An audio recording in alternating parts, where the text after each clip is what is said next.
¿Cuánto estaba la última vez que yo prediqué? ¿Se acuerdan? Que se me saltó esto y salió volando. Voy a tratar de que hoy día no se me suelte. Mírenlo, salió volando pero funciona. Vamos a avanzar entonces. Bueno, hemos hablado acerca del libro de Efesios y lo que han dicho los otros maestros que han enseñado es que fue escrito por Pablo, ¿cierto? Yo no quiero hablar hoy día mucho sobre eso, sino que enfocarme en el otro lado, los receptores de esta carta, ya de esta epístola, o sea, los Efesios. ¿Ya? Sobre la epístola de los Efesios, vamos a decir primero que nada que corresponde a una de las 4 cartas que escribió Pablo desde la cárcel. ¿Ya? Pablo escribió 13 epístolas en total, y una de ellas fue escrita para la gente que vivía en la ciudad de Efesios. ¿Ya? Las otras cartas son las de Filipenses, Colosenses y Filemón. Estas 4 cartas fueron escritas desde su prisión en Roma. Está dirigida a la iglesia, como decíamos, que de Éfeso, ¿ya? Iglesia que es fruto de la predicación de Pablo, ¿ya? En el segundo viaje misionero de Pablo, cuando venía de vuelta, él se encontró con algunos hombres que habían escuchado hablar de Cristo, y él les pregunta si han recibido el bautismo del Espíritu Santo. ¿Ya? Y esto se encuentra en Hechos. Si buscan en Hechos 19, 1, 20, los que están tomando nota, Hechos del 19, del 1 al 20, se narra casi como una especie de dramatización, porque leámoslo, leamos un pedacito para animarnos, porque a mí me anima a escuchar esto. ¿Alguien lo tiene? ¿Sí? ¿Podría leerlo fuerte? Leámoslo al principio para... Aconteció que entre tanto que Apolos estaba en Corinto, Pablo, después de recorrer las regiones superiores, vino a Efeso, y hallando a ciertos discípulos les dijo: ¿recibisteis el Santo Espíritu cuando creísteis? Y ellos le dijeron: ni siquiera hemos oído si hay Espíritu Santo. Entonces dijo: ¿en qué pues fuisteis bautizados? Ellos dijeron: en el bautismo de Juan. ¿Sí? No, está bien, está bien. ¿Se dan cuenta? Ahí se nos narra como... Vamos a mostrar un mapa. ¿Han visto este mapa? Es como el Medio Oriente, ¿verdad? Éfeso está ahí. Está en Asia Menor. ¿Ya? A ver, miremos el mapa un poco. Acá tenemos Ur de Caldea. ¿Habían visto este mapa antes? Sí. Ya. En Ur de Caldea se supone que es donde Abraham salió, ¿cierto? Recibió la promesa, el pacto con Dios. Y él viajó por acá, en la media luna fértil, porque ahí hay unos ríos, el río Tigris, el río Éufrates. Entonces viajó por aquí, por acá, su familia, hasta llegar por acá. Este es el sector donde se encuentra Jerusalén, ¿verdad? Ahí está Jerusalén. Ahí está, chiquitito, el lago. Mira, vamos a acercarnos un poco más. Ahí tenemos el lago de Galilea, donde Jesús se encontró con Pedro, con los otros pescadores. Ahí está el Mar Muerto. Acá está Egipto, donde está la ciudad, donde estaba el pueblo hebreo, ¿verdad? Que tuvo que salir cuando Dios lo liberó, y viajó, se dieron varias vueltas por aquí porque fueron 40 años. Es algo un poco inexplicable, pero se dieron unas vueltas por aquí. Se supone que por acá está el monte donde Dios les dio las tablas con los 10 mandamientos. Por aquí, ¿verdad? Este es el mar que cruzaron ellos cuando se abrieron las aguas, y después los carros del faraón quedaron debajo de las aguas, más o menos por ahí se cree. Entonces ellos siguieron, dieron una vuelta loca por aquí y llegaron a Jerusalén, por acá, a Canaán, que es la tierra prometida, ¿ya? El primer viaje de Pablo salió de acá, de Antioquía, y viajó por acá, pero no anduvo en Éfeso. Y en su segundo viaje, cuando venía de vuelta, venía desde Atenas, la ciudad de Grecia, ¿verdad? Ahí cruzó en barco y llegó a esta ciudad donde ocurrió lo que acabamos de leer, ¿ya? Entonces, ¿qué pasó? Que en su tercer viaje misionero, Pablo decide ir por más tiempo, porque estuvo, dice la escritura en Hechos, que estuvo 3 meses la primera vez. Y la segunda vez estuvo 3 años. Entonces ahí definitivamente él afianzó, terminó de plantar esta iglesia en Éfeso, ¿ya? Entonces probablemente era gente a quien Pablo quería mucho, con un amor entrañable, como expresa él en sus cartas. Entonces cuando él está después preso acá en Roma, en el cuarto viaje que hizo fue sin retorno, porque claro, ahí estuvo en cárcel y después lo crucificaron al revés. Sí. fue Pedro el que crucificaron al rey? Fue Pedro. Bueno, pero de alguna manera lo decapitaron. Gracias. Ya. Entonces, desde acá fue donde fueron discípulos de la iglesia y él les mandó la carta, porque antes no se mandaban por una persona, tenía que llevarla, ¿verdad? Exacto. Ya, sigamos entonces descubriendo un poco más de esta carta a los Efesios. El punto 3 dice que está compuesta, como nos decía Roberto, de 6 capítulos, ¿verdad? Que nosotros podemos dividirlo en 2 partes. Del primero al 3 hablan esencialmente sobre doctrina y bendiciones, ya cosas buenas para nuestras vidas. Nosotros hemos visto ahora del 1 al 3, ¿verdad? Entonces ahora entraríamos en la segunda parte de Efesios, que es del 4 al 6, que habla un poco más sobre los deberes y las responsabilidades que tenemos en Cristo. Si le hemos recibido, no solo vamos a recibir bendiciones, sino que también tenemos alguna responsabilidad, algunos deberes con los cuales debemos actuar de cierta forma. Entonces, solo para recordar, y para que, por si alguno no estuvo en las veces anteriores, la doctrina y bendiciones de Efesios del 1 al 3, la palabra doctrina significa enseñanza, ¿verdad? Una doctrina es una enseñanza, un principio, y esto es lo que Pablo nos habla en los primeros 3 capítulos. Nos habla, por ejemplo, de que Dios nos ha escogido, ¿ya? Y esta doctrina es realmente increíble. A lo mejor no la entendemos completamente, esto de ser escogido, pero sí podemos disfrutar plenamente de haber sido escogidos. Él nos ha adoptado, ¿verdad? Como hijos. Él nos permitió el ser llamados hijos de Dios al recibirle. Él nos ha aceptado a pesar de nuestra condición, a pesar de ser enemigos de Dios en un momento. Cuando Él vino a nosotros, Él nos aceptó tal como era y nos perdonó. Y por supuesto nos redimió, que de alguna forma es pagar el precio. Nada iba a ser gratis, ¿eh? Para poder ser perdonados tuvimos que ser redimidos por Jesús con su sacrificio en la cruz. Nos ha revelado su voluntad. Antiguamente la gente vivía esperando el Cristo que iba a venir, pero no sabían quién iba a ser. ¿Ya? En Jesús es revelada la voluntad del Padre. Jesús nos muestra cuál es el verdadero corazón del Padre. Y todas las enseñanzas de Jesús nos ayudan a conocerle realmente. Los religiosos de la época, que eran los fariseos, los principales, tenían una visión de Dios muy distinta a la que Jesús les trajo. De hecho, por eso Jesús terminó en la cruz, ¿ya? Porque ellos se oponían a la visión que Jesús les traía. Jesús revela su voluntad a nosotros y nos ha hecho una herencia. No solo nos ha dado una herencia, sino que a nosotros somos herencia de Él. Ahora que le hemos recibido y el Espíritu Santo habita en nosotros, somos herencia de Él. Él nos ha sellado, y eso es algo que va a aparecer en el capítulo 4. Él nos ha sellado y Él nos ha dado la garantía. Eso es lo que va a aparecer más adelante.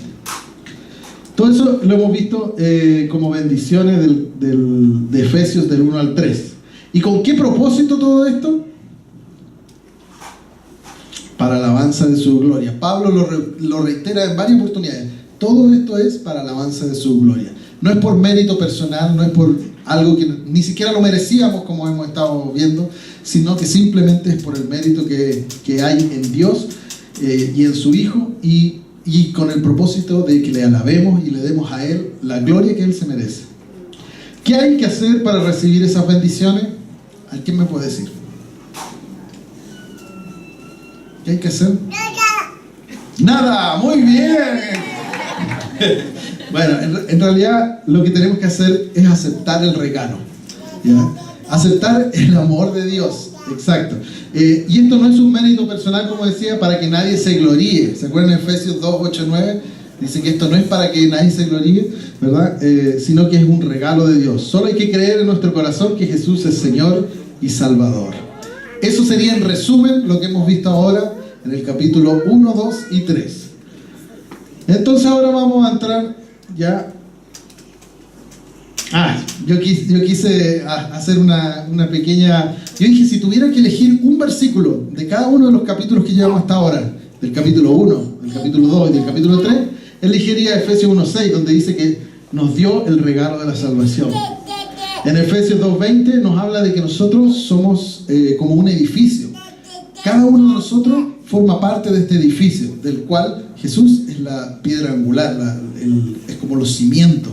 Lo que le da firmeza a este edificio que se construye de cada uno de nosotros es Jesús. Y en Efesios 3:12 dice que ahora somos libres para acercarnos a Dios.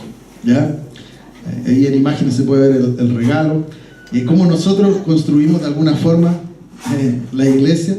Y cómo somos libres para ahora acercarnos a Dios. Antiguamente los sacerdotes, que eran los únicos que podían entrar al lugar santísimo, lo hacían con mucho temor, porque algunos no volvían vivos, ¿ya? Ellos entraban, hacían sacrificios por sus propios pecados, pero siempre amarraditos con un cordel en la pierna.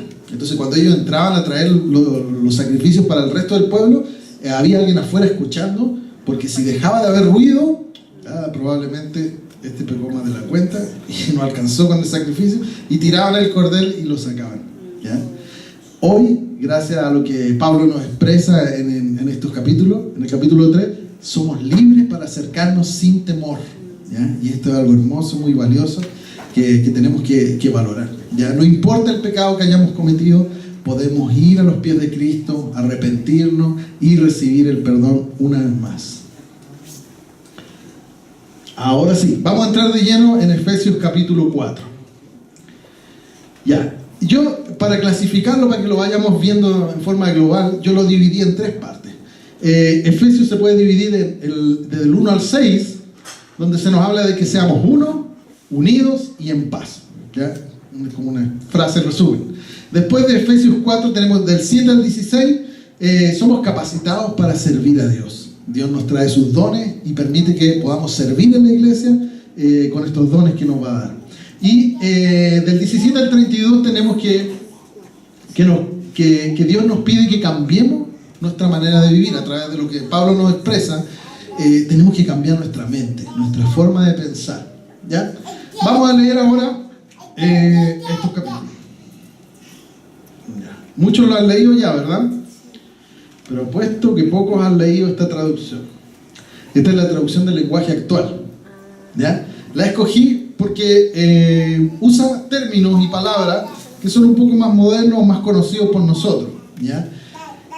Yo aconsejo siempre que hay que leer más de una versión, ¿ya? Porque a veces hay palabras que no logran entregar el significado completo, ¿ya? Entonces el Reina Valera 1960, por ejemplo, que nosotros le tenemos tanto cariño, por lo menos yo me convertí leyendo esa. Entonces cuando uno lee otra, a veces como que... Entonces leo ambas y a veces leo otra, y todas se van complementando. Pero el día de hoy escogí esta para que la leamos.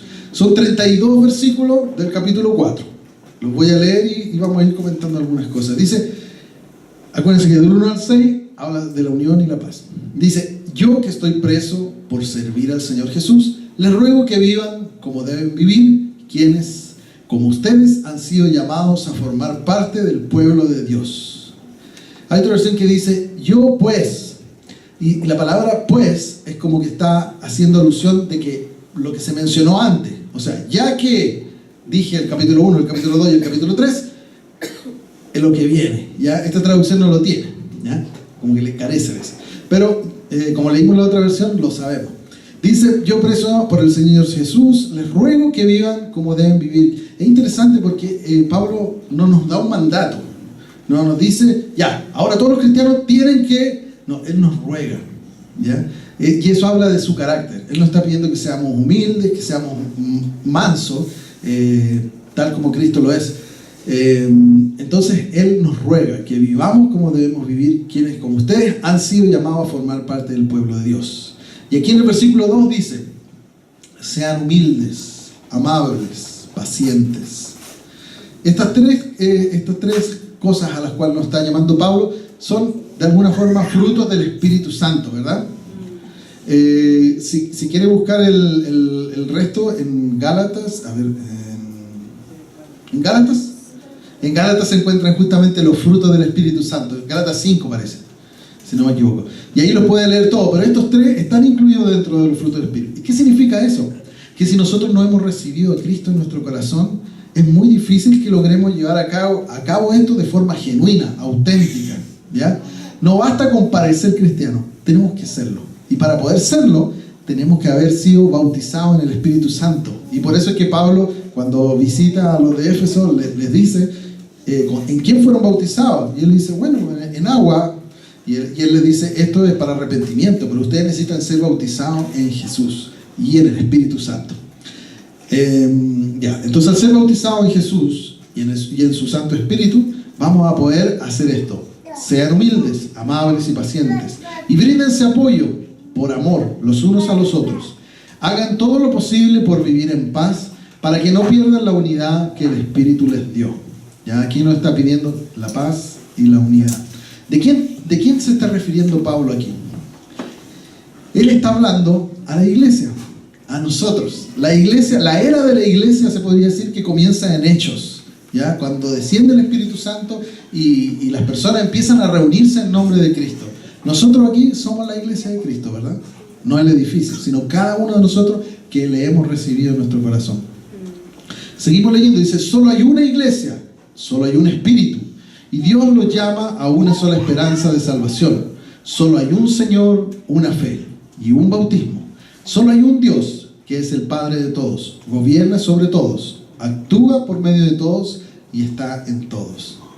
A cada uno de nosotros, Cristo nos dio la capacidad. Ahí empecé con el 7. Ya, hasta antes de eso, leímos del 1 al 6, donde se nos invita a estar en unión y en paz, ¿ya? Tratándonos con amor, con comprensión, apoyándonos uno a otro. Empezamos en el 7, que es la segunda parte. Dice, a cada uno de nosotros, Cristo nos dio las capacidades que quiso darnos, como dice la Biblia, como dice la Escritura. Cuando subió al cielo, llevó a muchos prisioneros y dio capacidades a la gente. ¿Pero qué significa eso de que subió? Pues significa que primero bajó a las partes más profundas de la tierra. Y el que bajó es el mismo que después subió a lo más alto del cielo para llenar todo el universo. Este pasaje, por los investigadores y eruditos, le dan dos explicaciones, ¿ya? Una explicación, porque dice que Él bajó hasta lo más profundo de la tierra, ¿verdad?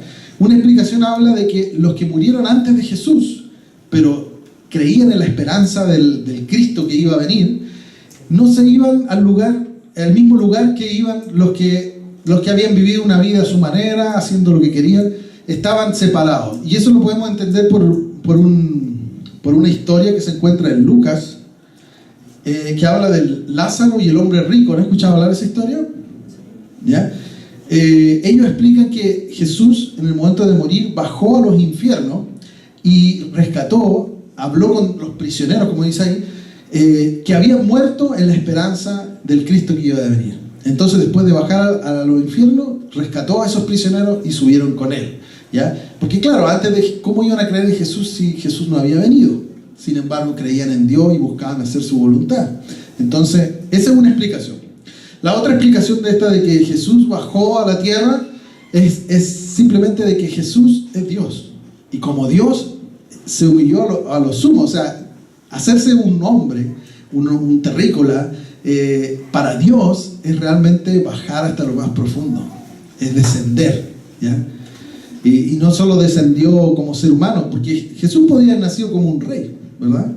Como un rey convencional, digamos, en un palacio, con mucho dinero, con opulencia. Sin embargo, Dios escogió que Jesús naciera en un humilde pesebre, en hijo de un carpintero, ¿verdad? Porque esa era su voluntad. Él descendió. Esa es la otra explicación que tiene ese pasaje. Seguimos adelante. El 11 dice, el que fue quien les dio a unos la capacidad de ser apóstoles, a otros la de ser profeta, a otros la de ser evangelista, a otros la de ser pastores y maestros. Aquí está hablando de los dones que vienen cuando recibimos el Espíritu Santo. Dios nos capacita. ¿Para qué nos capacita? Para servir en el cuerpo, en la iglesia, ¿ya? Para que podamos ser de bendición para otros. Y esa capacitación tiene que ver con darnos... aquí Pablo está hablando específicamente de las funciones como de liderazgo espiritual dentro de la iglesia. Por eso nombra solamente 5, que en realidad el último, en griego, pastores y maestros está como unido, es como pastores maestros. La verdad es que alguien que va a pastorear a otra persona tiene que tener la capacidad de enseñar, ¿ya? Para poder decirle, mira, por acá es lo correcto, por aquí es el buen camino, tiene que tener esa palabra. Pero si los contamos separados serían apóstoles, profetas, evangelistas, pastores y maestros. Serían 5. Y aquí hay un tema un poco controversial, no sé si has escuchado hablar acerca de los apóstoles modernos. ¿Has escuchado hablar? ¿Sí? Hay denominaciones que hoy en día están llamando apóstoles a ciertas personas, a ciertas autoridades dentro de la iglesia. Nosotros en la Viña no lo vemos así. Nosotros creemos que los apóstoles fueron aquellos que cumplían con los requisitos que se requerían para ser apóstol. Porque cuando murió Judas, que era el 12º apóstol, Dios les habló acerca de buscar un reemplazo, ¿ya? A través de las profecías que estaban de antes, de David, hablaba de que necesitaban buscar un reemplazo. Y cuando lo buscaron, una de las características de los requisitos que debería tener era que hubiera pasado tiempo con Cristo desde el principio, ¿ya? O sea, tenía que ser alguien que haya estado con los otros apóstoles y haya vivido la experiencia de tener esa relación con Jesús, ¿ya? Otra característica que tienen los apóstoles es que son personas que van enviados a un lugar donde nadie conoce a Jesús, van y ellos llevan la bandera de Cristo y enseñan acerca de la palabra y plantan una iglesia. Lo que hacía Pablo, de alguna manera, en sus viajes misioneros, ¿ya? Y modernamente nosotros a eso le llamamos misioneros, ¿verdad? No le llamamos apóstoles, porque para que esos misioneros fueran apóstoles tendrían que haber vivido con Jesús. Entonces, ya no se puede. Ya por mucho que leamos la palabra y le conozcamos a través de ella, no cumplimos el requisito para ser apóstoles. Eso es lo que creemos nosotros. Segundo, después tenemos los profetas. Ya, los profetas son ungidos de Dios, personas que hablan en el nombre de Dios, ¿ya? Y para poder hablar en el nombre de Dios hoy en día hay que conocer la Escritura, ¿ya? Cuando alguien venga y te dé una profecía, tiene que ser apegado a las verdades bíblicas, ¿ya? Porque la misma palabra dice que si viene otro con otro evangelio, sea anatema, o sea, no corresponde, ¿ya? ¿Y por qué lo digo? Porque hoy día también existen algunas personas que se autodenominan profetas muchas veces y empiezan a hacer profecías que no necesariamente están apegadas a las verdades bíblicas, ¿ya? Entonces tenemos que tener cuidado con eso. No estoy diciendo que no existan los profetas hoy en día, sí, Dios puede usarlo y darle este don a una persona para dar una profecía sobre alguien. Y generalmente estas profecías son de ánimo, son de bendición, son palabras de aliento, de crecimiento, exactamente. No otra cosa, ¿ya? Y después tenemos apóstoles, profetas, evangelistas. El don del evangelismo es el que algunos tienen cuando van al parque, ¿ya? Hay gente que se pone a hablar con alguien y es capaz de transmitirle el gozo del Señor, ¿verdad? O personas que se han preparado, han estudiado. El pastor Roger Cunningham, por ejemplo, yo a él lo considero un evangelista. Yo lo escucho hablar y quiero recibir al Señor de nuevo. Y él donde va, él habla, y él es un pastor evangelista. Él tiene ese don de compartir el evangelio de una forma viva, así como con fuego. La Cuquita yo creo que también tiene ese don. ¿Dónde está la Cuquita? Está en clase. Evangelizando. Exacto, haciendo la obra. Muy bien. Después tenemos los pastores y maestros. Bueno, pastores, tenemos aquí a Roberto, ¿ya? Que él busca a Dios para que Dios lo guíe y él a su vez nos guíe a nosotros, ¿verdad? Esa es como la idea. El pastor guía a las ovejas, ¿ya? Y como decía antes, el pastor tiene que tener la capacidad de enseñar, ¿ya? Y los maestros tienen esa virtud, esa capacidad de poder transmitir y enseñar lo que han aprendido ya. Continúo, dice en el 12: hizo esto para que todos los que formamos la iglesia, que es su cuerpo, estemos capacitados para servir y dar instrucción a los creyentes. Así seremos un grupo muy unido y llegaremos a tener todo lo que nos falta. ¿Cuántos quieren que eso ocurra aquí? Amén, ¿verdad? Eso es lo que queremos. Hijo de Dios, ¿en cuál voy? 13. En el 13. Así seremos un grupo muy unido, llegaremos a tener todo lo que nos falta, seremos perfectos como lo es Cristo, por conocer al Hijo de Dios y por confiar en Él. No basta con conocer. ¿Se fijan? Es muy importante esto para mí.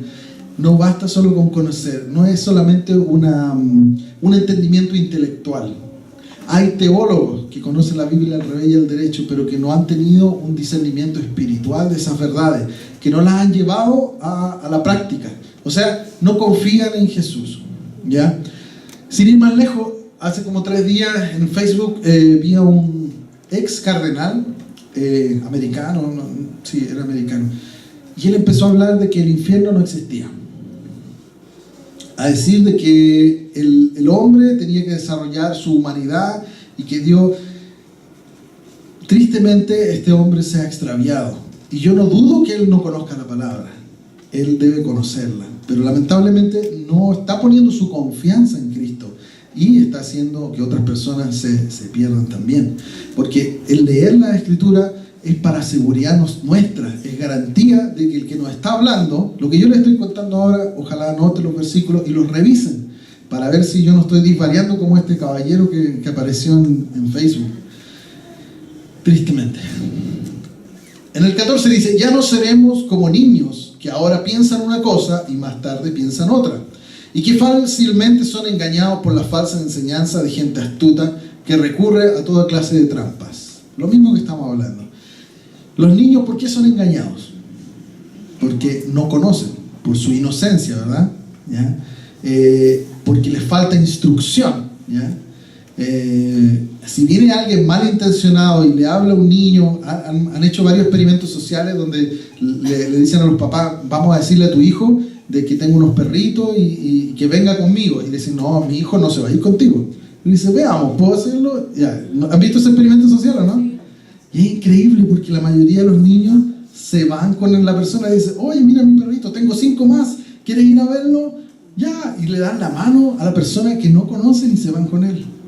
¿Ya? Eso es por falta de conocimiento. La palabra, la Escritura dice en el Antiguo Testamento que por falta de conocimiento mi pueblo se extravía, se pierde, ¿verdad? Entonces, lo que Pablo nos está diciendo es que no seamos así, no seamos niños fluctuantes, ¿ya? Que no seamos fáciles de engañar. Y para eso lo único que nos va a dar garantía es que busquemos a Dios con clamor, de que oremos, de que leamos la palabra, de que esperemos en Él, ¿ya? No en las circunstancias, no en las situaciones, sino es muy fácil que nos engañen, que nos distraigamos por las cosas del mundo. Seguimos en el 15, dice: al contrario, el amor debe hacernos decir siempre la verdad, para que en todo lo que hagamos no nos parezcamos cada vez más a Cristo, que es quien gobierna la iglesia. En otras traducciones dice que Cristo es la cabeza. Cristo es quien va uniendo a cada miembro de la iglesia según sus funciones y quien hace que cada uno trabaje en armonía para que la iglesia vaya creciendo y cobrando más fuerza por causa del amor. Ya, ahí terminaría la segunda sección, que es donde Pablo nos habla de capacitarnos para servir. La tercera sección, del 17 al 32, dice así: ahora les pido de parte del Señor Jesús que ya no vivan como los que no conocen a Dios, pues ellos viven de acuerdo con sus tontas ideas. Son gente ignorante y terca, que no entiende nada y por eso no disfruta de la vida que Dios da. La verdad que esta traducción es como bien fuerte, para referirse a ellos, ¿ya? Quizás yo no lo habría dicho en estos términos, ¿ya? Porque aún así, cada persona que no conoce a Cristo es potencialmente un hijo de Dios, ¿ya? Así como lo era Pablo antes de recibir la revelación de Jesús, ¿verdad? Pablo era un hombre malo, ya sabemos todo lo que él hizo, y si uno hubiese conocido antes a Pablo, quizás lo habría desechado como persona, ¿verdad?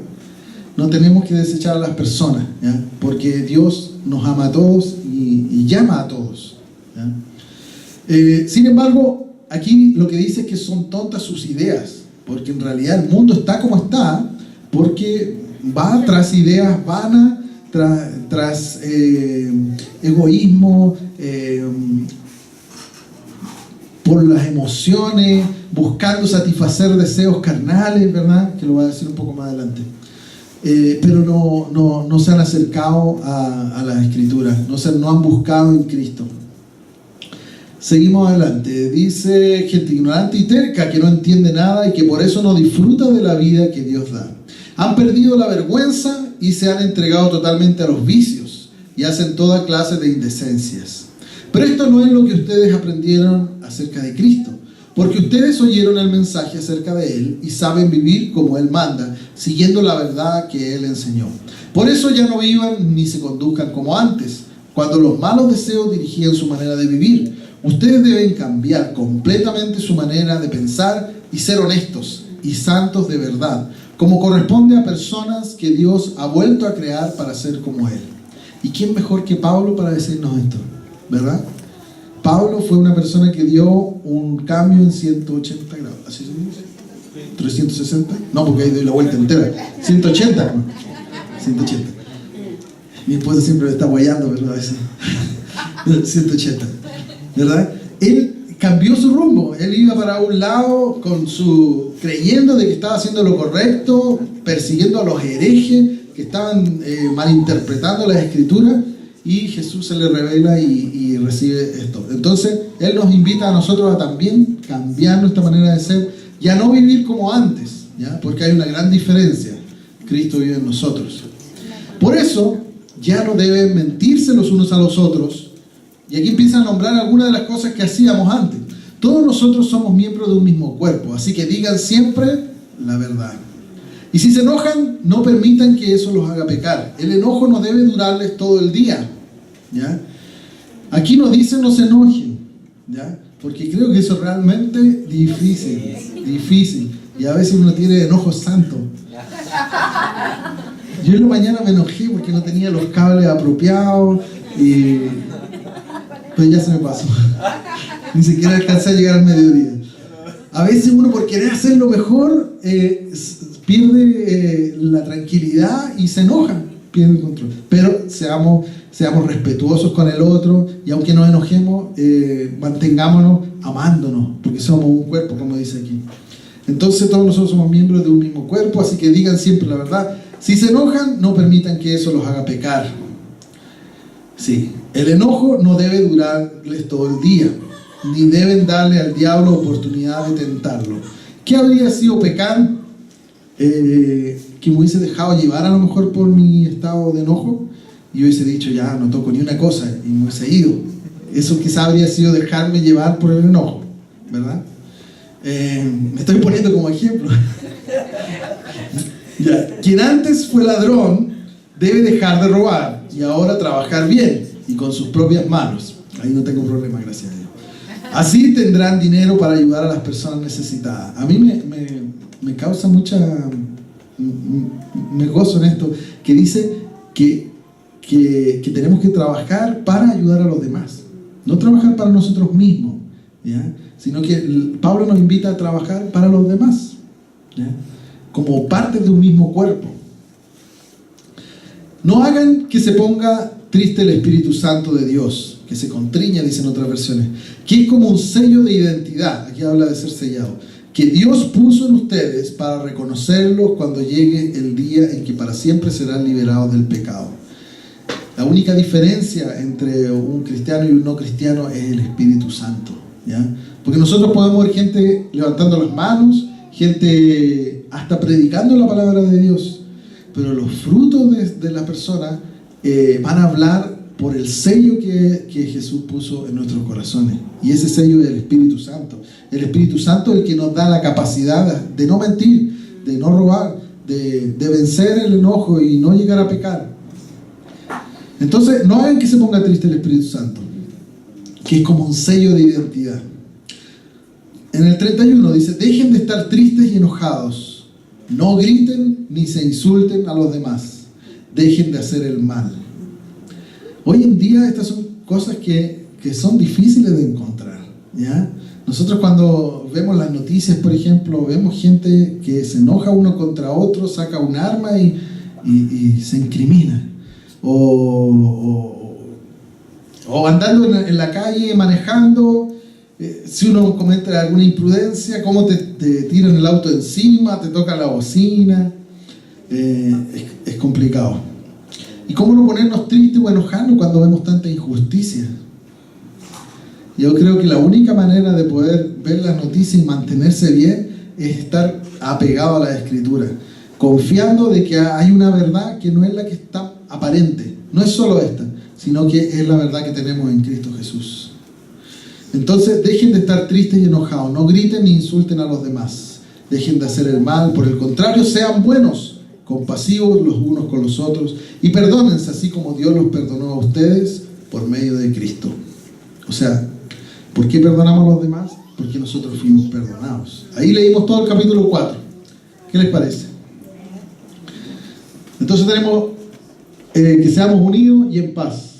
Dios nos da el Espíritu Santo para capacitarnos, y también Pablo nos pide que pensemos de otra manera, que dejemos la manera de vivir que teníamos. ¿Cuáles son las actitudes que vemos en el mundo? ¿Cuál es su actitud? Arrogancia. ¿Qué más? Soberbia. Solo con un gesto, ¿verdad? Y las vemos muchas veces en los trabajos.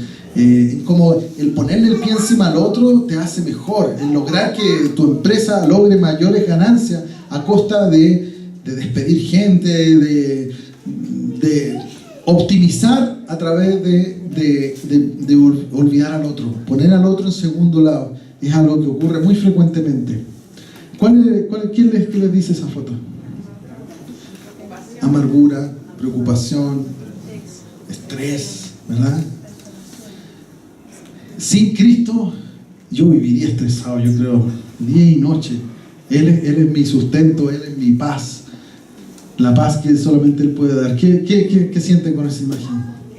Gritería, ¿verdad? Pelea, enojo. Ella es como, ya no te quiero escuchar, y él le grita, pero es que tú no sé qué. Y acá ya es peor todavía. Personas que se han prometido amar, cuidar y respetar terminan a veces cometiendo actos de violencia intrafamiliar.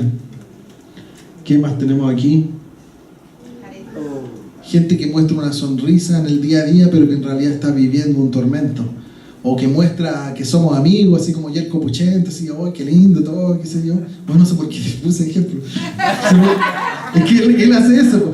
¡Uy, te ves divina! Y no sé qué. Y después se da vuelta y dice, ¡uy, qué ridículo! No sé qué. ¿Cierto? Y la hipocresía de algunas personas. Ese es otro extremo, ¿ya? Es triste que tengamos que vivir mostrando una cara. El enojo, la falta de paciencia. Este fruto del espíritu tan valioso que es la paciencia. Hay personas que no lo tienen. Y cuando son tu jefe, peor, ¿verdad?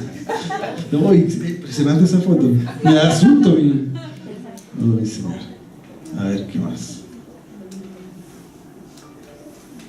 Entonces, como resumen, Pablo nos ruega a que vivamos como sean humildes, amables y pacientes. Ahí está, Gálatas 5:22, eran los frutos del Espíritu. Después, hablen con la verdad. ¿Cierto? Nos llama a que no mintamos, que seamos siempre honestos. A veces si nos sentimos tristes, vivamos nuestra tristeza. Si es lícito estar triste, es lícito llorar, sobre todo si uno ha vivido una pena, una frustración. Yo soy bien llorón. Porque es ser honesto con los demás, sobre todo con la familia, los que nos rodean. Brinden apoyo por amor los unos a los otros, nos dice Pablo. Hagan todo lo posible por vivir en paz. ¿Por qué dice hagan todo lo posible?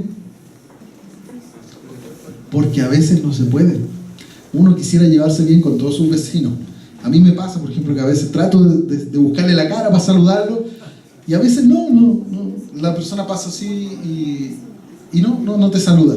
Pero hay que hacer lo posible por sí mantener la paz y poder bendecir a las personas que nos rodean en todo lugar, ¿verdad? Sean benignos y misericordiosos. Sean buenos y compasivos los unos con los otros, perdonándose como Dios los perdonó a ustedes. Entonces, ¿cómo no debemos vivir? Eso porque lo dividí en cómo sí y cómo no. ¿Cómo no? No sean como niños cambiantes que fácilmente son engañados. No vivan como los que no conocen a Dios, vanamente, sin entender, ajenos de la vida de Dios, por la dureza de sus corazones. Hay gente que vive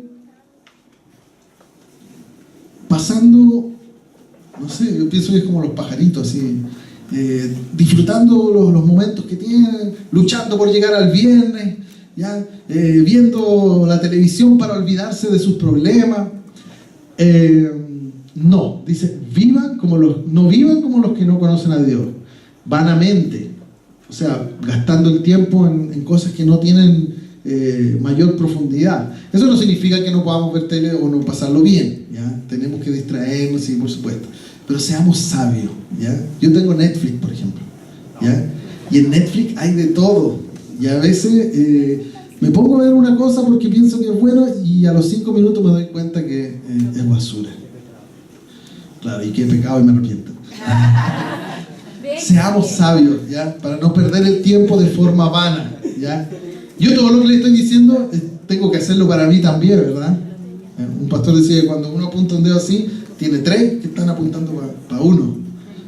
Hagan esto. Y 3 a mí. A él le resultó.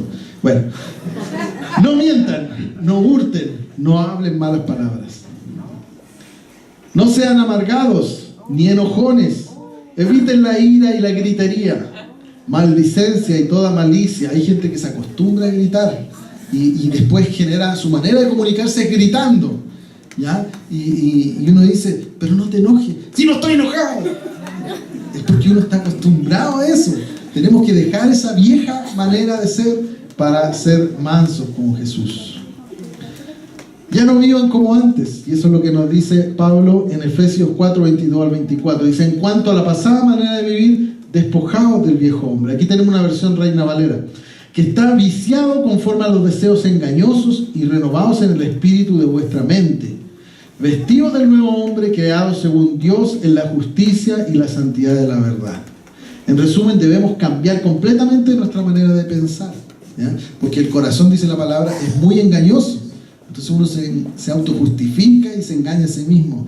La única manera de no caer en ese engaño es estar constantemente leyendo las Escrituras, buscando a Dios, leyendo su palabra y teniendo esto, coinonía con otros cristianos que están viviendo las mismas cosas, las mismas tentaciones, las mismas penurias, ¿ya? Eso nos anima y nos ayuda a pensar de forma diferente.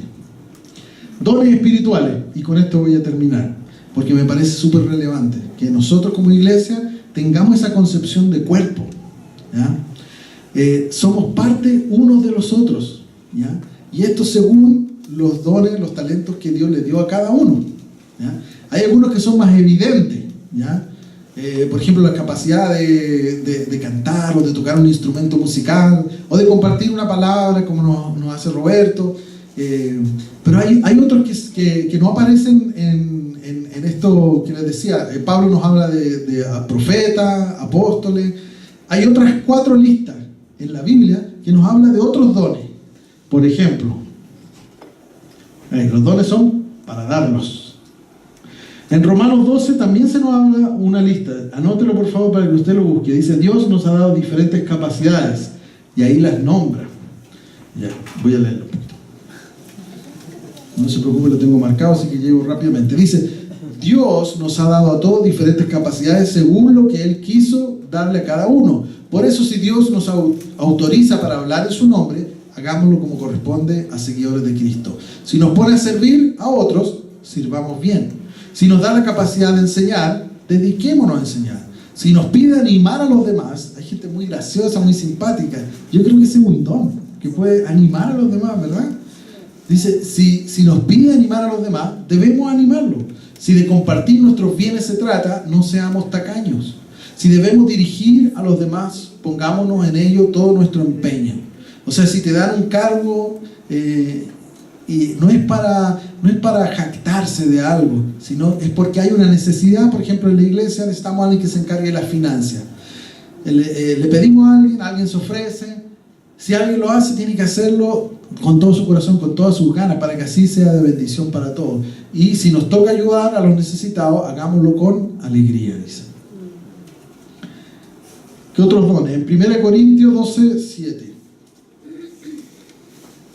Dice así: Dios nos enseña que cuando el Espíritu Santo nos da alguna capacidad especial, lo hace para que procuremos el bien de los demás. O sea, lo que puse allí arriba.